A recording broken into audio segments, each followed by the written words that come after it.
ಕೂಡ್ಲಿಗಿಯಲ್ಲಿ ಮೊಹರಂ ಹಬ್ಬದ ಪ್ರಯುಕ್ತ ಪೊಲೀಸ್ ಇಲಾಖೆಯಿಂದ ಪೂರ್ವಭಾವಿ ಸಭೆ ಆಯೋಜಿಸಲಾಗಿತ್ತು. ಈ ಸಂದರ್ಭದಲ್ಲಿ ತಾಲೂಕಾ ದಂಡಾಧಿಕಾರಿಗಳಾದ ವಿಕೆ ನೇತ್ರಾವತಿ ಮತ್ತು ಡಿವೈಎಸ್ಪಿ ಮಲ್ಲೇಶ್ ದೊಡ್ಮನಿ ಮಾತನಾಡಿ, ಹಿಂದೂ ಮುಸ್ಲಿಂ ಭಾವೈಕ್ಯತೆಯ ಸಂಕೇತ ಮೊಹರಂ. ಈ ಒಂದು ಹಬ್ಬ ದೇಶದ ಎಲ್ಲೆಡೆ ಆಚರಿಸಲಾಗುತ್ತದೆ. ಇದು ಯಾವುದೇ ಒಂದು ಜಾತಿಗೆ ಸೀಮಿತವಾಗಿದ್ದಲ್ಲ. ಎಲ್ಲರೂ ಭೇದ ಭಾವ ಎನ್ನದೇ ನಮ್ಮ ಭಾರತ ದೇಶದಲ್ಲಿ ಆಚರಿಸಲಾಗುತ್ತದೆ. ಆದ ಕಾರಣ ತಾವುಗಳು ಈ ಹಬ್ಬ ಸಂತೋಷದಿಂದ ಎಲ್ಲರೂ ಒಗ್ಗಟ್ಟಿನಿಂದ ಗಲಾಟೆ ಗದ್ದಲ ಭೇದ ಭಾವ ಎನ್ನದೇ ಆಚರಿಸಬೇಕು.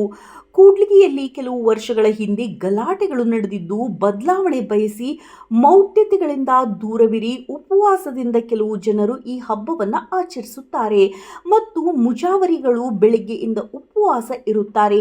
ಆದ್ದರಿಂದ ಇವರಿಗೆ ಸಹಕರಿಸಿ. ಇನ್ನು ಮುಂದೆ ಈ ಕೂಡ್ಲಿಗಿ ಜನತೆ ಹಬ್ಬವನ್ನು ಆಚರಿಸಬೇಕು.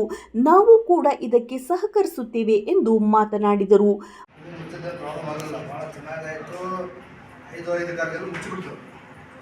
ಬೇಗ ತಗೊಂಡೋಗ್ಬಿಡ್ತಾರೆ ದೇವರು ಅಂತೇಳಿ ಅಲ್ಲೇ ಕುಣಕ ಅಂತ ಸುಮ್ಮನೆ ಎರಡು ಮೂರು ದಿವಸ ಸಬ್ಮಿಟ್ ನೆನಪಾಸ್ ಮಾಡಿದ್ರು. ಅದು ಆಗಬಾರ್ದು. ಎಲ್ಲ ಮಾಡ್ತಕ್ಕಂಥದ್ದು ಆಚರಣೆಗಳು ಹೆಂಗಿರ್ಬೇಕಂದ್ರೆ ಎಲ್ಲರೂ ಒಂದು ಖುಷಿಗಾಗಿ ನೆಮ್ಮದಿಗಾಗಿ ಊರಿಗೆ ಒಳ್ಳೆಯದಾಗ ಉದ್ದೇಶ ಮಾಡ್ತಿರ್ತಾರೆ. ಯಾವುದೋ ಒಬ್ಬರು ಇಬ್ಬರು ಯಾರೋ ತಪ್ಪಲೆಗಳು ಬಂದು ನಾನು ಇಲ್ಲೇ ಕುಣಿತೀನಿ, ನಿಂದ ಓಣೆ ನಿಂದ ಊರು ಅಂತೇಳಿ ಮಾತಾಡಿ ವಿಶ್ವಾಸ ಮಾಡ್ತಾರೆ.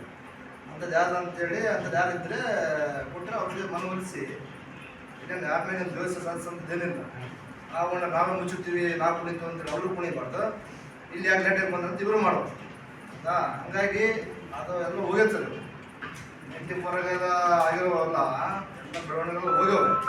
ನೋಡಿ ಉದಾಹರಣೆಗೆ ಇವೆಲ್ಲ ದೀಪೇಶ ಎಲ್ಲ ಸಂತ ಹುಡುಗರು ಬಂದರೆ, ಪಾಟಿ ಹುಡುಗರು ಬಂದರೆ, ಎಲ್ಲ ಬಂದರೆ ಎಲ್ಲ ಬೆಳಗಾರದ ಜೊತೆಗೆ ಇರ್ತಾರೆ, ಕ್ರಿಕೆಟ್ ಆಡೋದ್ರ ಜೊತೆ ಆಡ್ತಾರೆ, ಮರವಾಡ ಜೂಜ್ ಆಡೋದ್ರ ಜೊತೆ ಆಡ್ತಾರೆ, ಯಾರ್ಯಾರು ಎಲ್ಲ ಜೊತೆ ಇರ್ತಾರೆ. ಅಲ್ಲಿ ಯಾರು ಕೂಡ ಇವಾಗ ಹೇಳಿದಂತೆ ಯಾರು ಮಾಡೋಂಥದ್ದು ಯಾರಿಲ್ಲ. ಯಾರು ಒಬ್ಬರಿಬ್ಬರು ನಿಲ್ಸ್ಕೊಂಡು ಇದ್ದೇ ಇರ್ತಾರೆ. ಅಂದರೆ ಯಾರು ಅವ್ರಿಗೆ ಗೊತ್ತಿರುತ್ತೆ, ನಮಗೆ ಗೊತ್ತಿರುತ್ತೆ, ಇಲಾಖೆಗೂ ಗೊತ್ತಿರ್ತದೆ. ಕರೆಸಿ ಆ ತಂದೆ ತಾಯಿಗಳು ಗೊತ್ತು ಅಂತ ಹೇಳಿದ್ರೆ ಎಲ್ಲ ಕ್ಲಿಯರ್ ಆಗ್ತದೆ ಅಷ್ಟೇ. ಯಾರು ಒಬ್ಬರು ಇಬ್ಬರು ಹಿತಾಸಕ್ತಿಗೆ ಊರನ್ನು ಬರಿಬಿಡೋಂಥ ಅವಶ್ಯಕತೆ ಏನಿಲ್ಲ. ಆಮೇಲೆ ಇಲಾಖೆಗೆ ಯೋಚನೆ ಮಾಡ್ತಾರೆ ಅಂಥ ನ್ಯೂಸನ್ಸ್ ಆಗೋಂಥ ಲಕ್ಷಣ ಯಾವ ಇಲ್ಲ ಸರ್. ಒಂದು ಶಾಂತಿ ಸಭೆಯನ್ನು ಆಯೋಜಿಸುತ್ತೀವಿ.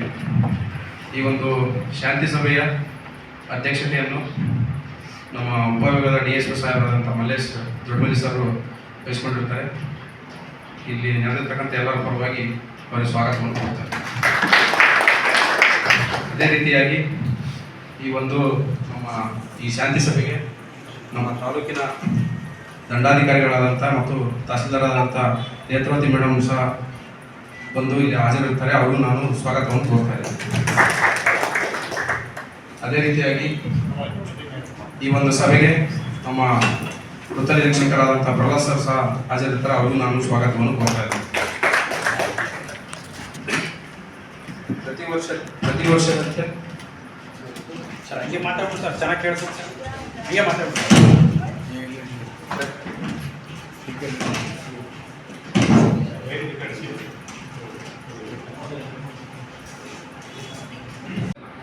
ಬೇಗ ಅವರು ಪಾಪ ದೇವ್ರು ಹೊತ್ಕೊಂಡವರು ಉಪವಾಸ ಇಟ್ಕೊಂಡು ಆ ದೇವ್ರು ಹೊತ್ಕೊಂಡಿರ್ತಾರೆ. ಅವರು ಬೇಗ ಹೋಗ್ಲಿ ಅಂತ ಇರ್ತಾರೆ. ಬಟ್ ಅದು ಅದು ಅದು ಸರಿಯಾಗಿ ಇನ್ ಟೈಮ್ ಹೋಗೋದಿಲ್ಲ. ಬೇಗ ಅಲ್ಲಿ ಜನರು ಭಾಳ ಜನ ಉಪವಾಸ ಇಟ್ಕೊಂಡು ವೇಟ್ ಮಾಡ್ತಾ ಇರ್ತಾರೆ. ಅದು ದಫನ್ ಆಗೋಗಿ ಊಟ ಮಾಡಲಿಕ್ಕೆ, ಅವ್ರು ಉಪವಾಸ ಬಿಡಲಿಕ್ಕೆ ಇದಿರೋದಿಲ್ಲ. ಹಾಗಾಗಿ ಇವತ್ತು ಕೆಲವೊಂದು ವಿಚಾರಗಳನ್ನು ಇವತ್ತು ನಮ್ಮ DSP ಸರ್, CPS ಸರ್ ಮತ್ತು ತಹಸೀಲ್ದಾರ್ ಮೇಡಮ್ ಅವರು ಚರ್ಚೆ ಮಾಡ್ತಾರೆ. ಈಗ ಮೊದಲನೇದಾಗಿ ನಿಮ್ಮದು ಯಾವುದಾದ್ರೂ ಏನಾದರೂ ನಮ್ಮ ಇಲಾಖೆ ವತಿಯಿಂದ ಅಥವಾ ನಿಮ್ಮದು ಈ ಹಬ್ಬದ ಕುರಿತು ಗ್ರೀವೆನ್ಸ್ ಇದ್ದರೆ ಒಬ್ಬೊಬ್ಬರು ತಾವು ದಯವಿಟ್ಟು ಮಾತಾಡ್ಬೇಕಂತ ಕೇಳ್ತಾರೆ. 2026ನೇ ಸಾಲಿನ ಈ ಮೊಹರಂ ಹಬ್ಬದ ಶಾಂತಿ ಸಭೆಗೆ ನೀವೆಲ್ಲ ಬಂದು ಹಾಜರಾಗಿರ್ತೀವಿ. ಈ ಒಂದು ಸಭೆ ಅಧ್ಯಕ್ಷತೆ ವಹಿಸಿ ಮಾತಾಡಿದಂಥ DSP ಸರ್ಗೂ, ನಮ್ಮ ತಹಸೀಲ್ದಾರ್ ಮೇಡಮ್ ಅವರಿಗೂ ಮತ್ತು CPS ಸರ್ಗೂ, ಇಲ್ಲಿ ನಡೆದಿರ್ತಕ್ಕಂಥ ಎಲ್ಲ ಊರಿನ ಪ್ರಮುಖರಿಗೂ ಮತ್ತು ಯುವಕರಿಗೂ ಹಾಗೂ ಮಾಧ್ಯಮ ಮಿತ್ರರಿಗೂ ಎಲ್ಲರಿಗೂ ಈ ಸಭೆಗೆ ಬಂದು ಯಶಸ್ವಿಗೊಳಿಸಿ ಎಲ್ಲರಿಗೂ ತುಂಬ ಯಾಕೆ ಈ ವರ್ಷ ತಹಸೀಲ್ದಾರ್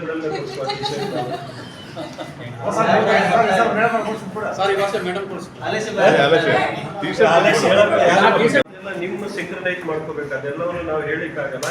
ಖಂಡಿತ ಈ ವರ್ಷನೂ ಕೂಡ ಏನಿದೆ ಎಲ್ಲರಿಗೆ ನಾವು ಎಷ್ಟು ಸಾಧ್ಯ ಆಗುತ್ತೆ ಟಿ ಶರ್ಟ್ ಏನಿದೆ ವ್ಯವಸ್ಥೆ ಮಾಡ್ತೀವಿ. ಮತ್ತು ಇನ್ ಟೈಮಲ್ಲಿ ದಯವಿಟ್ಟು ಏನಿದೆ ಇನ್ ಟೈಮಲ್ಲಿ ಅದನ್ನು ಮೆರವಣಿಗೆ ಆಯಿತು, ಮತ್ತೊಂದಾಯಿತು, ಅದನ್ನು ಮುಗಿಸೋದು ಏನಿದೆ ನೋಡಿ ಅದನ್ನು ಸ್ವಲ್ಪ ಬದಲಾವಣೆಗಳು ಮಾಡಿ. ಪ್ರತಿ ವರ್ಷದಿಂದ ಪ್ರತಿ ವರ್ಷಕ್ಕೆ ಚೇಂಜಸ್ ಆಗಬೇಕೆ ಹೊರತು ಅದು ಮತ್ತೆ ಜಟಿಲ ಆಗ್ಕೊಂತ ಹೋಗ್ಬಾರ್ದು. ಅದಕ್ಕೇನು ಅರ್ಥ ಇಲ್ಲ. ಪೂಜಾರಿ ಲಾಸ್ಟ್ ಟೈಮ್ ಯಾರು ನೀವು ಅಣ್ಣ ತಮ್ಮ ಜಗಳ ಆಡ್ಕೊಂಡು ಕುತ್ಕೊಂಡ್ಬಿಟ್ಟಿದ್ರು.